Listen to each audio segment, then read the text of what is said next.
degree wewe umemaliza. Kumbe hakuna. Degree yako ni kutafuta matatizo ya watu na kuwasaidia. That is the best degree. Sio hii ya karatasi. Umeweka degree ndani kwenye bahasha. Unasema mimi ni degree. Na Kiingereza kingi, Kiingereza ni kama Kichaga tu. Kama hakina hela ni bure. Kiingereza inatakiwa kisindikizwe na nini? Na uwezo wa kifedha, uwezo kwa sababu Biblia inasema pesa ni jibu la mambo yote. Yenyewe tu imeshatuambia kwamba sasa hivi ukitaka kwenda popote, ukiwa na hela unaenda. Uongo? Kwa hiyo lazima utafute kipato pia. Lakini usiweke sana kama Mungu, usiabudu pesa kama Mungu. Ndio maana tunaweka haya maadili ambayo ndio yatakuletea pesa. Ukiwa na tabia nzuri njema, pesa itakuja. Ni mchapakazi, umenyooka, huna kona, hela zitakufuata. Cha muhimu tu usiwe na haraka. Unaenda mdogo mdogo. Kwa sababu mimi nimeanza ni muda sana toka nilipoanza kwenye hizi kazi. Kwa hiyo safari yako sio ya kwangu. Hatua zako sio za kwangu. Na wewe anza hatua zako sasa. Lakini fuata hii mifumo ambayo sisi tulipofika tumekwambia hivi ndio tulivyoenda. Ukienda ukamwibia mtu ufiki. Ukaenda ukajidangisha ufiki. Ukikimbilia kuolewa mapema, kuolewa sio mapema. Yaani ukikimbilia kuolewa kama njia ya kutatua shida zako, ufiki. Mimi mwenyewe nishaolewa kwa ajili ya kufikiri nitatatua shida, sikutatua nikakimbia. Ni sio njia sahihi. Nikarekebisha mimi nikakimbia zangu. Wengine wanakwama humo. Lakini bado anakuwa hana raha, na amani, hana furaha, unabaki tu kwenye lindoa la jina tu. Watu jamii na kuona umeolewa lakini wewe mwenyewe huko unajua huko kwenye mimi kaona hapana. Acha nijifungue, Mungu atanisamee, tarekebisha huko mbele ya safari. Lakini cha muhimu tumepewa nguvu na uwezo wa kufanya kazi. Na sisi kama wanawake ni wasaidizi. Msaidizi ana nguvu, sio tegemezi. Sisi tunapenda kujiweka tegemezi. Wakati wewe ndio umeambiwa usaidie. Haya. Kwa hiyo kwenye nidhamu ya dhahabu hapa, sawa nidhamu ambayo nimesema ni tabia za nini? Za dhahabu. Jamani tunasema hivi, maarifa ya kazi za nyumbani kama taaluma ni muhimu sana kuzingatia nidhamu wakati wote. Wakati wote. Uadilifu, uaminifu, uchapakazi na mavazi. Wadada wanaendaga huko yani wanavyovaa. Yani utasema sijui yuko wapi. Yuko disco gani? Mnakuwa mnatafutaga nini? Muache ndoa za watu. Wewe subiri ukiwa na mume wako utavaa unavyotaka. Mimi mwenyewe hapa si mnaniona. Niko kwangu, niko na mume wangu, kwa hiyo nitavaa ninavyotaka kwa sababu ninaye waku hivyo. Lakini wewe unaenda kwenye mji wa mtu unajivalia tu umejibana. Unakuwa kuna jambo lako lingine unatafuta. Kwa hiyo tunasema kwenye hizi tabia za dhahabu ambazo ni nidhamu, mavazi ni sehemu ya wewe kuonyesha uaminifu, uchapakazi, uadilifu, yani uonyeshe kabisa huna nia nyingine yoyote kwenye ile nyumba zaidi ya kufanya kazi. Lakini unapojivalisha ovyo ovyo, mtu anajua kabisa huyu kuna kitu kingine kimemleta humu ndani. Na matokeo yake hapo amani hamna, na amani ikikosekana kazi huna. Kuna wadada wanarudishwa hapa kwa sababu sio kwamba hawezi kufanya kazi.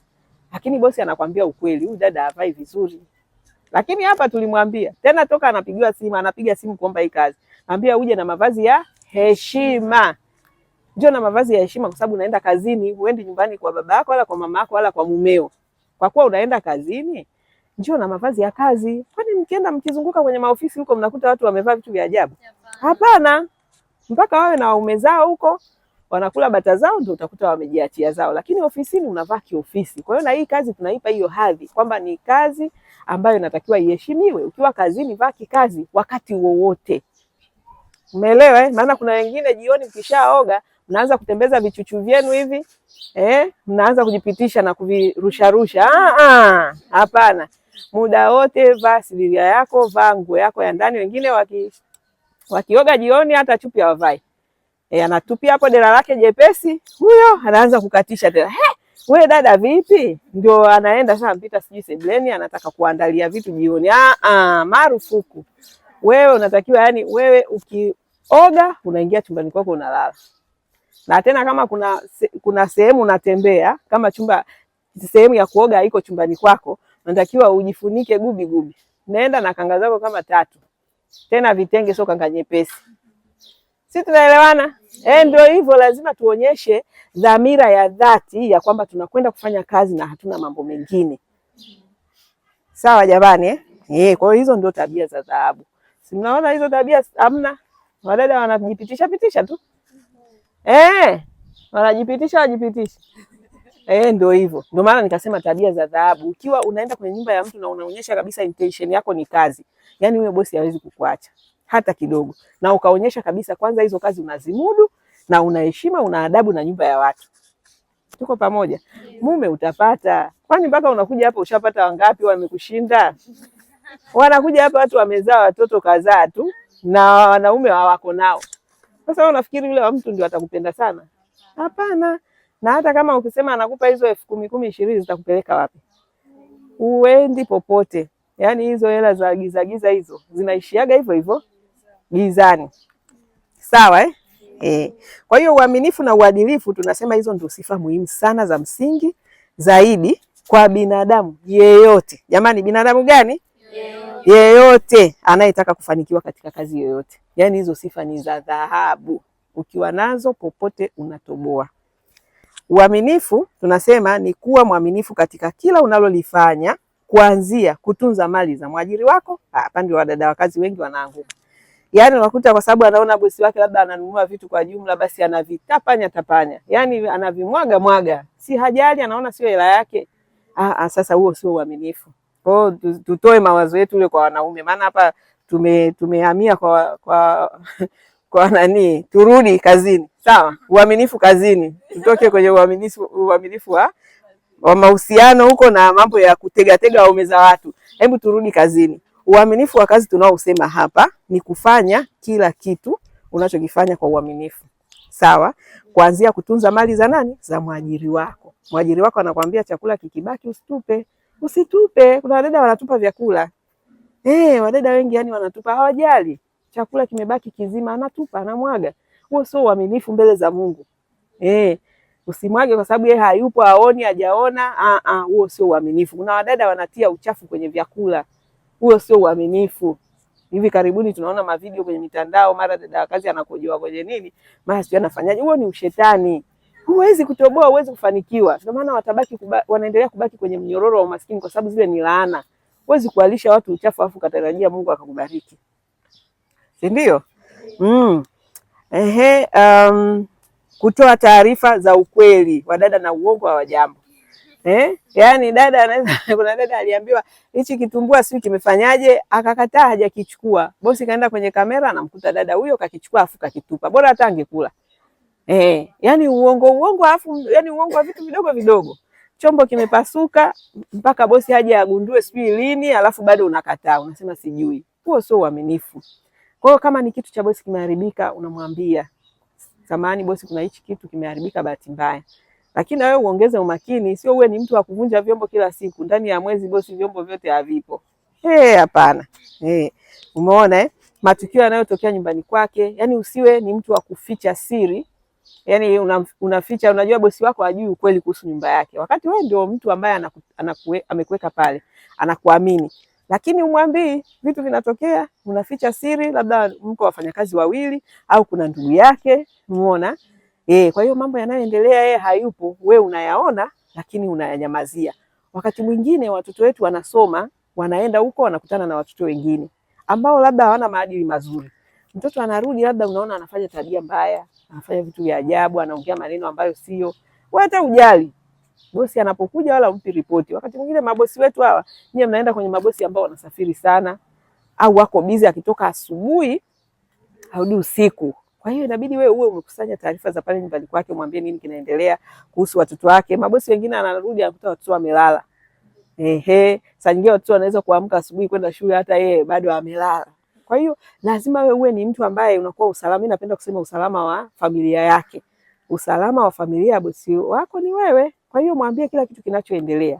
Huko ndio kujenga uaminifu. Yaani mtu anakuamini kiasi kwamba hataki kukupoteza. Na hizo ndio tunasema tabia za nini? Za dhahabu. Uadilifu tumesema ni inaenda sambamba na uaminifu kwa kuwa mnyoofu. Mnyoofu ndio ile tunasema yani usiwe mtu wa kona kona. Si ndio na ufanye mambo kwa haki. Yani ufanye lile jambo ambalo wewe ungependa kutendewa. Na hiyo ndio kanuni tumepewa na neno la Mungu. Usilopenda kutendewa usimtendee. Kwa hiyo tenda mambo yako kwa unyoofu hata unapoona hakuna anayekuona. Sio mpaka ujue nyumba ina kamera. Kuna wadada wanafanya vitu kwa sababu tu ya kamera zipo. lakini yeye ndani yake hana msukumo wa kufanya vizuri. Hiyo sio tabia nzuri, wala haina baraka. Kama unataka kubarikiwa, uache hiyo tabia. Usifanye kitu kwa sababu kuna kamera au bosi anakuona. Mbele ya bosi ndio unajishaua, unampenda mtoto wake, ila akiondoka bosi, huyo mtoto hayo matusi unayombandika na masingi na manini ni laana. Ni laana. Kama unataka ukijua kwa nini nafanya hivi, ndio hiyo kanuni. Unalotaka kufanyiwa mfanyie nani? Kwa hiyo utakayoyafanya kwa bosi wako ndio unajifanyia. Yaani hizo ndio kanuni za kimungu. Hautaona, lakini ndio utaona aidha baraka au utaona mikosi. Usije ukasema nimelogwa. Tunajiloga wenyewe.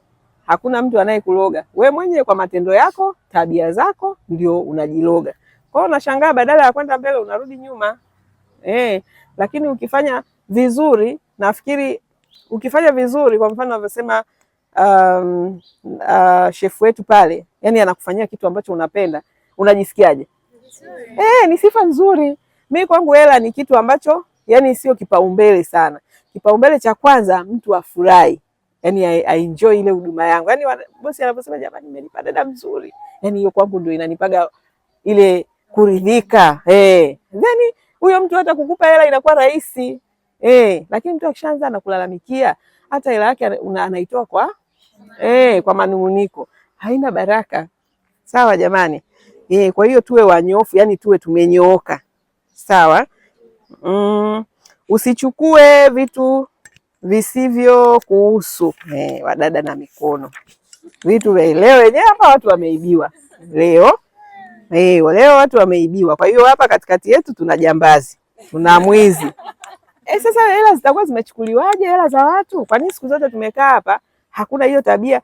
Huko nyuma iliwahi kutokea. Akila aliwahi kuibia mwanzoni wakati alikuja hapa. Kwa hiyo inaonekana pia alipita mtu mwenye mkono. Lakini baadaye ikatulia, leo ndio imeibuka tena. Baada ya muda mrefu sana. Kwa hiyo sasa hii tabia sio nzuri kwa sababu itakukwamisha. Yaani mtu asipokujengea uaminifu, yani ni kitu ambacho hakina amani kwenye maisha. Na maisha haya ni kuhusu amani na furaha. Ukae sehemu ambayo wewe mwenyewe unafurahia na una amani. Bosi wako awe na furaha na wewe na amani, na wewe na amani naye na furaha naye. Lazima tuwe wanyofu na waadilifu. Kwa hiyo usichukue vitu ambavyo havikuhusu au kugawa mali za mwajiri. Wadada ni kwa kujipa mamlaka za kugawa vitu. Yaani kuna majirani wao bosi akishaondoka akija wewe ni kummwagia tu mafuta, mchele, unga, unajiona una roho nzuri sana. Kumbe ni shetani unayejipalia tu makaa. Kwa sababu huwezi kugawa vitu ambavyo hujanunua kwa hela yako. Kama unampenda, mwambie subiri mshahara wangu. Nikipata mshahara nitakufanyia shopping. Tuone kama unaweza kufanya hivi. Huwezi. Sasa kwa nini ugawe vya bosi? Huwezi kwenda kumnunulia kwa hela yako. Kwa nini ugawe vya bosi wako? Bosi wako naye ana bajeti zake ambazo ameshajua hivi vitu vyangu vitanisogeza ndani ya mwezi au wiki mbili. Kwa hiyo unapoingia pale ukaanza kujifanya unagawa, unachuma dhambi na laana na matokeo yake hutafanikiwa. Kwa hiyo hivi vitu vyote tunavyofundisha ni kwa faida yako. Ukijua ni kwa nini. Hatusemi hivyo kwa sababu sisi utampa hasara. Wale kwanza wanazidi kubarikiwa. Wewe unajifanya unamkomesha. Yeye ndio anazidi kupata. Kwa sababu alishajipata mpaka amekuweka nyumbani kwake, alishajipata. Kazi iko kwako, Mungu anakupima wewe sasa. Wewe si ndio upo chini? Ili upande inabidi uwe mwaminifu, uwe mwadilifu, uwe umenyooka. Kwa hiyo usipokuwa hivyo unabaki pale pale chini. Utamaliza waganga, utamaliza wanajiita nini sijui, wa maji hao wa maji mafuta utakunywa sana lakini hutaenda kokote. Na wao hawakufundishi ukweli. Wanabaki tu kusema pokea hela, pokea. Alafu wewe ndio unatoa sadaka mwisho wa siku. Aliyotoa hela ya ukweli nani? Yeye amekupa hela ya nani? Ya hewa. Lakini wewe umeingia mfukoni anakwambia toa kama yule mama ambaye ni mama mjane. Ndio hapo anajisikiaga. Toa kama hata kama una kile cha mwisho, tembea kwa mguu. Huko wapi huko utembee kwa mguu mpaka Mbagala. Na wewe uko mjinga kweli unatoa. Utatembea kwa mguu wewe. Utapata magaga. Cha muhimu uwe mwadilifu, uwe mchapakazi. Mungu yuko sehemu zote. Mungu yuko popote. Ukiwa kazini kwako kwanza, yani hiyo ndio mwambie Mungu. Hata Yesu mwenyewe tukiangalia maisha yake kwa sisi wa Kristo, yeye alikuwa anaenda alfajiri kuomba. Kutwa nzima alikuwa anachapa kazi. Hasa wewe kwa nini unataka ukashinde kanisani kutwa nzima unaambiwa pokea? Pokea, njoo nipulizie na mafuta, upepesuke, mafuta yenyewe sijui yanawekwa nini, upepesuke mwisho waseme una mapepo, kumbe huna cha mapepo, basi tu ni watu wangu wanaangamizwa wakosa nini? Haya. Tunazungumzia tabia za dhahabu kuna uchapakazi. Hapa tumeanza na hizi ambazo kwenye uchapakazi kuna watu wanajitahidi. Lakini hapa kwenye uaminifu na uadilifu hapa kuna shida kubwa. Huo ndio ukweli. Sawa jamani? Kwa hiyo kwenye uchapakazi wanasema waajiri wanathamini sana mfanyakazi ambaye anachapa kazi, anayejituma, anayefanya mambo kwa weledi. Sawa? Kujituma yani maana yake kufanya kazi zako kwa bidii na kwa moyo wako wote. Usifanye kazi kwa sababu tu unatakiwa kulipwa mshahara, bali fanya kwa sababu unajua thamani yake ni zaidi ya pesa, kama vile sifa njema. Umetoka kuongelea sifa nzuri hapa mahusiano chanya na watu. Unapokuwa mtu mchapakazi, yani watu wanakupenda, si ndio? Pesa iwe ni kitu cha nyongeza, na hapo ndipo utaona hela zinamiminika kwako. Uwe tu na hizo sifa nyingine kwanza. Sawa jamani? Ubora wa kazi tunasema hakikisha kazi unayoifanya ina ubora wa hali ya juu, kwani ukitaka kumfurahisha mwajiri wako basi boresha kazi zako, kuanzia upendo kwa watoto wake, yani zile kazi zote ambazo zimekupeleka pale. Manake kama ni mtu mwenye familia anataka kukuona unawapenda watoto wake. Kama ni watoto, utunzaji wa nyumba yake, umetoka kusema kutunza nyumba na mali zake, si ndio jamani? Kuandaa chakula chake vizuri, unahakikisha unajiongeza kwenye kujua namna ya kupika chakula kizuri, kwa sababu huo ndio msingi mkuu wa wewe kwa nini uko nyumbani kwake.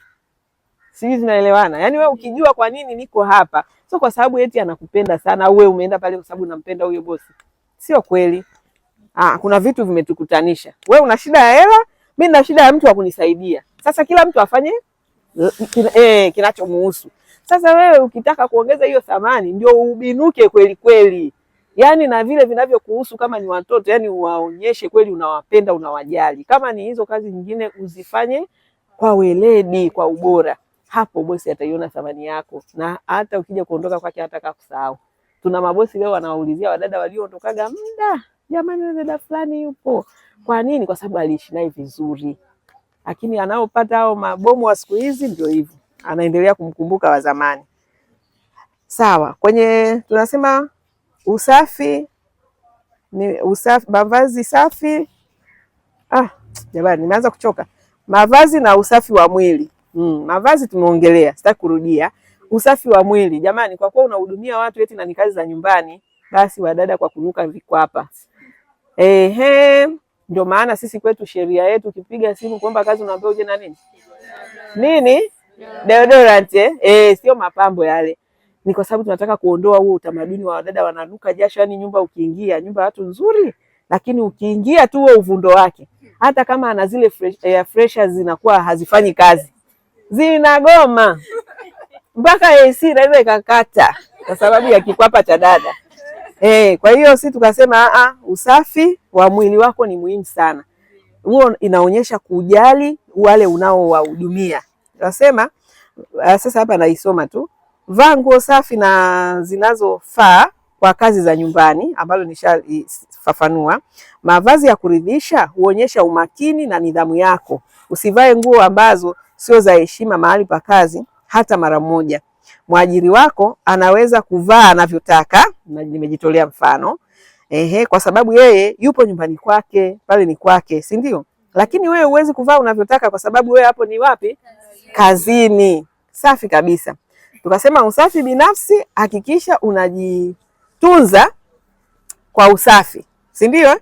Ikiwa ni pamoja na kuoga vizuri, kupaka deodorant makwapani, kunyoa nywele za sehemu za siri. Maana kuna watu wanafuga misitu jamani. Hata uoge vipi, hiyo misitu bado inakuwa ina mauvundo, uchafu hautoki, si ndio? Ili ukioga utakate. Usafi binafsi ni muhimu kwa afya yako na wale unaowahudumia. Epuka kutoa harufu za majasho au uvundo wa nguo chafu. Kuna watu wanapenda kurudia nguo wadada. Uvundo wa nguo chafu ni nguo umevaa leo, umeizurulia, umefanyia kazi, kesho tena unairudia.